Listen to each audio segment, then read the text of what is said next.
Hi guys. So what we're going to talk about today is one of the first applications of calculus that Newton and Leibniz were concerned about, which is an application to physics. And what we're going to be studying is work. So work you can think of as the amount of energy that it takes, the net energy that it takes to move an object that's being subject to some kind of force. So when you pick an object up off the ground, to move it from this height to this height takes a certain amount of work. Okay, a certain amount of energy had to go into the system to work against the force to go this way, so that you did positive work by doing that. If I take the object that's up here and I bring it back down here, that change also does work, but it's negative work because that's energy that was sort of released from its potential and put back into kinetic. Okay. So in physics, in high school or earlier classes, say middle school even, you learn a version of work that you can deal with when you don't have calculus available to you. So one of the first things that you learn when you're taking calculus is what's called Newton's second law. So what Newton's second law says is that the force on an object is equal to the mass of the object times the acceleration that the object is subject to. Now, when you did this in high school, unless you took a calculus-based physics class, you always made the assumption that the acceleration was constant. And usually in those classes, acceleration was gravity. So if you assume that A is equal to acceleration,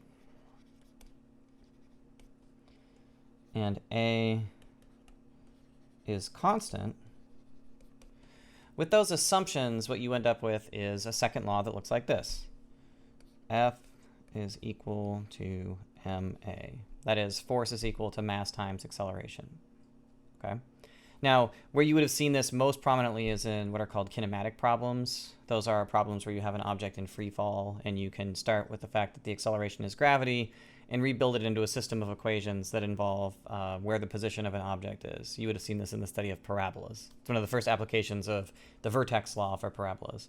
So there's another law, which is the formulation of work or energy, and it's derived from the second law, and it says that work, so W, which is work, is equal to force times distance, where D, you would have learned it as distance. D, it's fairer to say that D is displacement.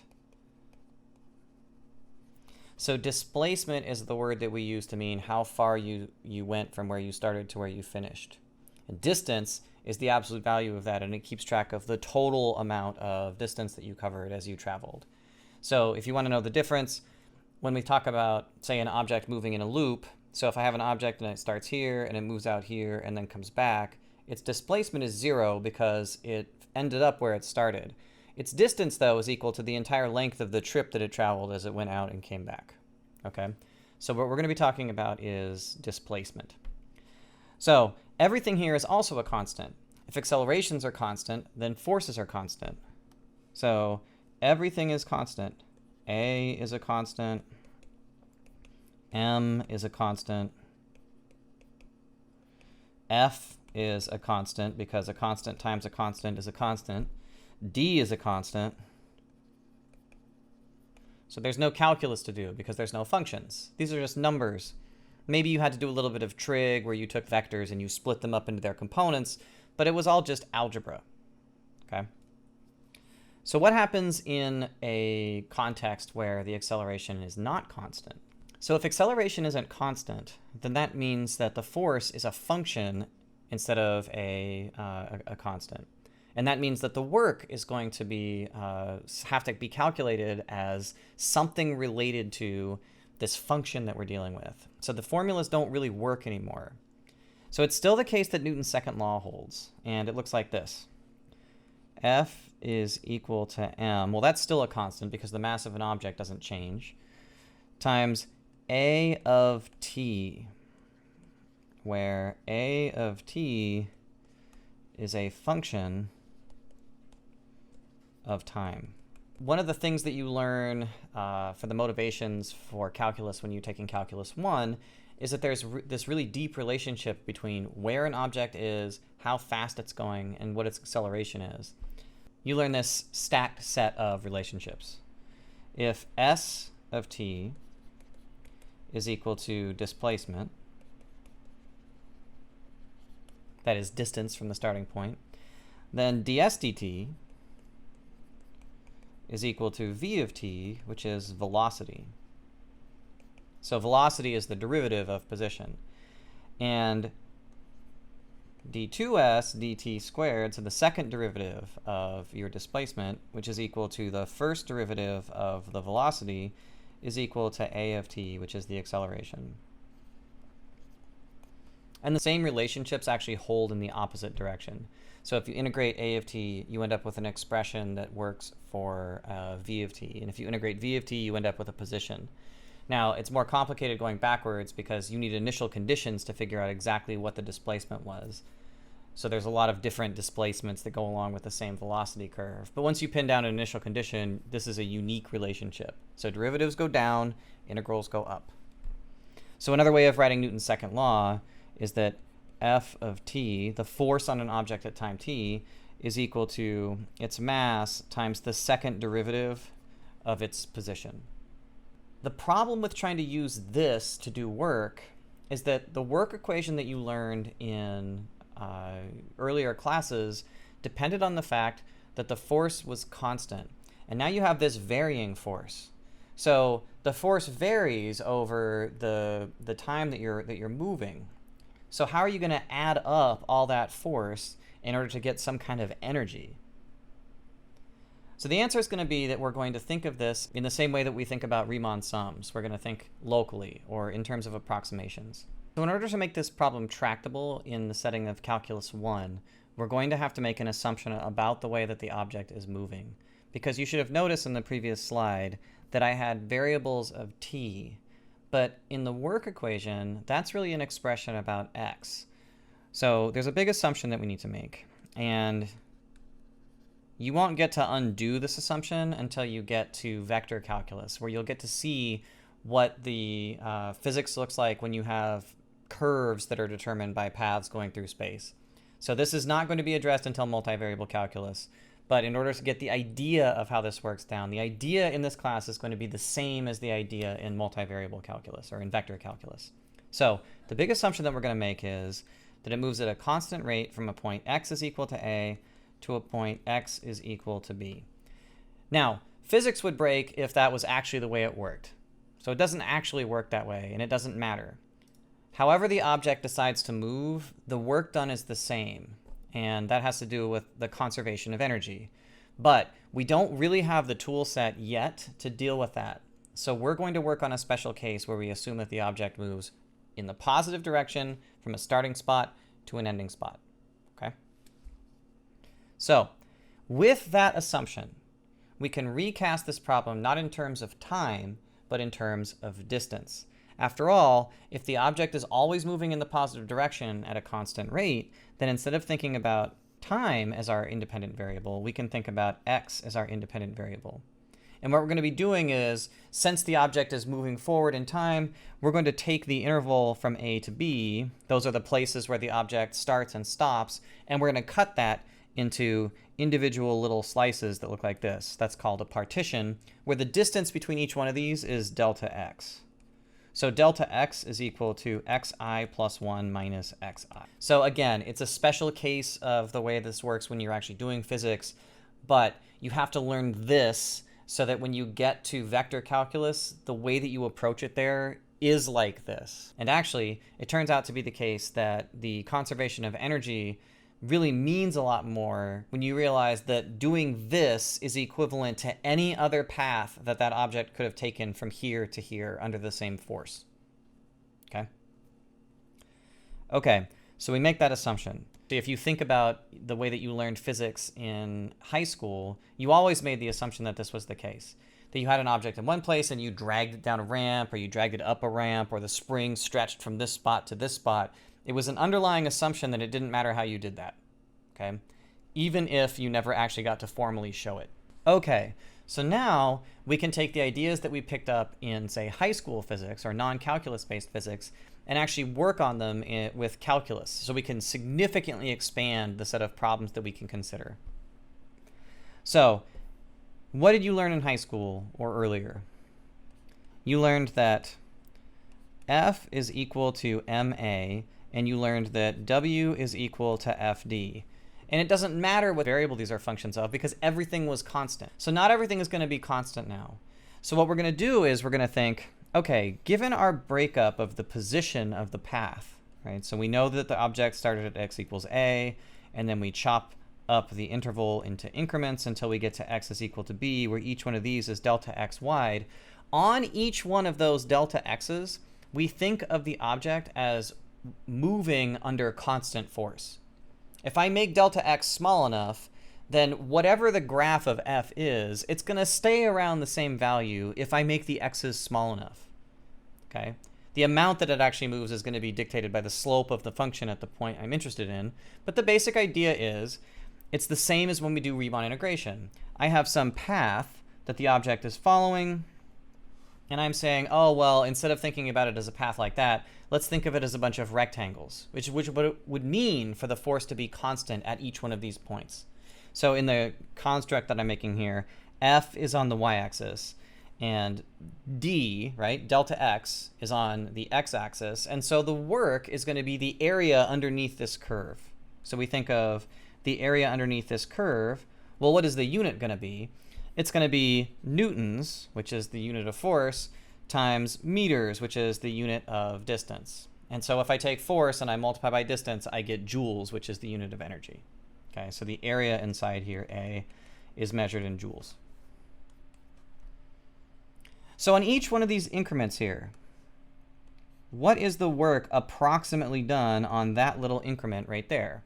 Well, it's the force, so your little change in work on the ith interval is equal to the force that was applied at any point inside there. And the way that you usually write that is xi star. So if you're curious where the stars come from, what they mean is look at that interval and some x inside that interval, plug it up into the function and get a function value. It doesn't matter which one you pick as long as you pick something inside that interval. And then you multiply that by delta x because this is f times d. If we look small enough, we get to use the high school rule. Force is constant, almost, and so the work done is equal to the force times the distance that you traveled. Okay? So if you want the total work, well, that's like cutting this thing up into a bunch of rectangles. They should look familiar. So you cut this up into a bunch of rectangles where you assume that the force was constant on each one of these delta x's, and if you want the work, you just figure out all the little works associated with each one of these rectangles, and then you add them all up. So work is about equal to the sum from I equals 1 to n of f of xi star delta x. And this is a Riemann sum.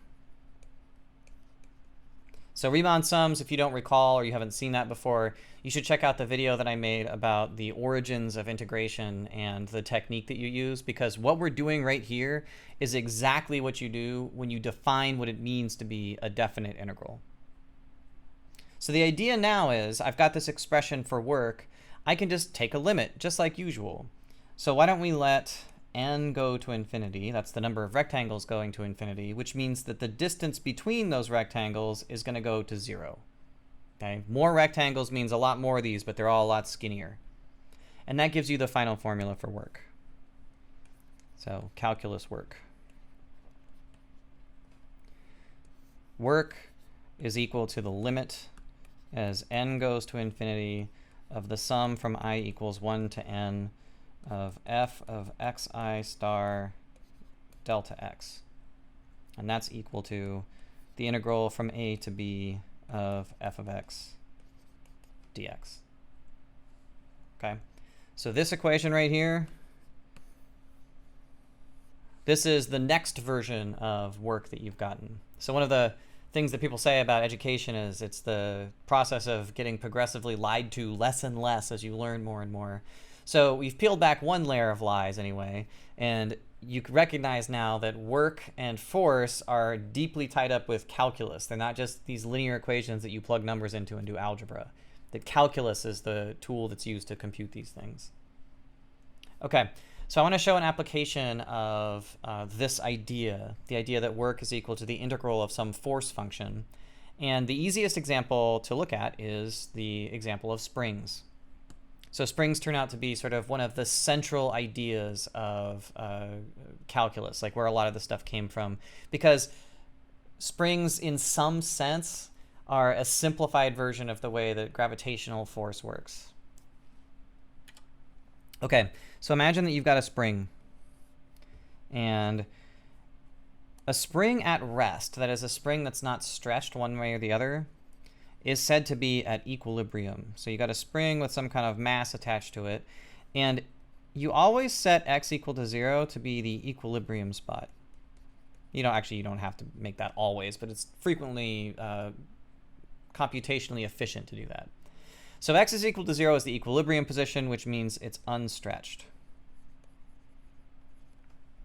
Okay. What the spring law says, and I'll give you 3 seconds to come up with the other name of the spring law.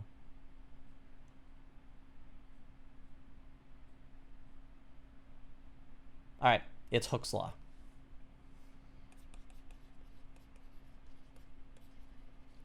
And if you can pull this out of your brain attic, I would be really impressed. So I'll give you 3 more seconds.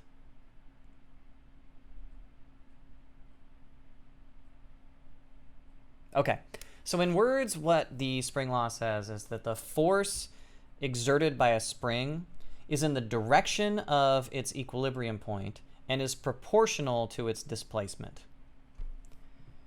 In math, the way you write that is F is equal to kx, where k is what's called the spring constant.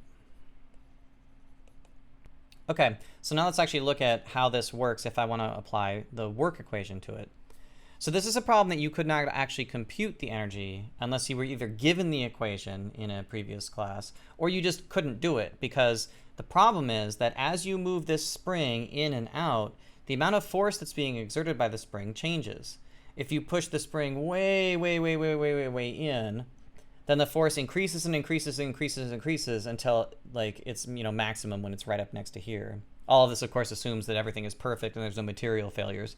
If you take that mass and you stretch it this way, then the force grows and grows and grows and grows as you pull it out, right? The further away from the equilibrium point it is, the larger the applied force happens to be.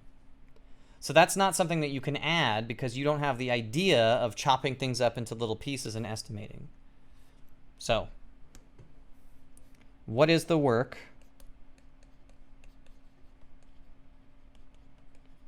done by a spring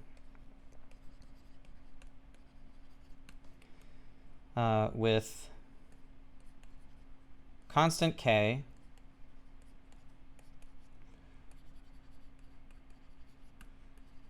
moving an object from x is equal to 15 to x is equal to 18, where x is equal to 0 is equilibrium.